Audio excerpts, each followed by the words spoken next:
Well, hi, Sky. Thanks for being here today.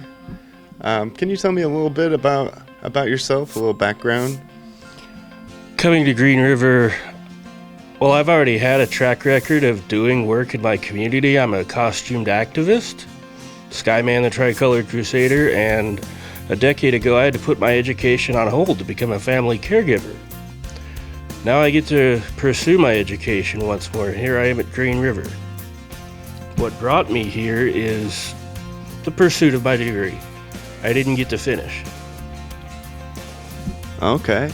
And can you talk maybe a little bit about what brought you into the Benefits Hub? What brought me into Benefits Hub? The services offered, the counseling, the Gator Pantry, of course. I'm on Social Security income and you don't get much. My EBT recently got cut as well. So a few canned goods here and there is awesome. I hooked up with Janet St. Peter and Sound Outreach, and through them, I'm actually utilizing my newly awarded Section 8 voucher. So Thomas has been instrumental in finding resources and poking and prodding me along the way to help overcome my depression about all of this. Okay. And do you think that Benefits Hub has helped you in any way with staying in school?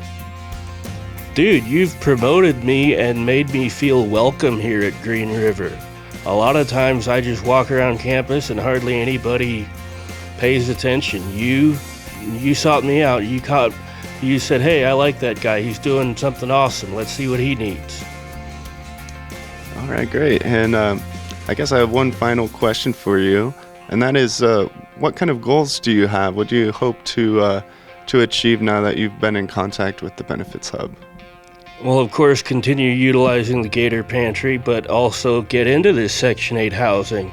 And I've actually put down money toward apartments, so we'll see how that goes. Hopefully I hear something by the end of this week. My ultimate goal with Benefits Hub, keep helping me along to get my new certificate so I can transfer on to four-year university and earn higher education. All right, great, Sky. Well, thank you very much for coming in today and talking with me. It was awesome, Thomas. Thank you.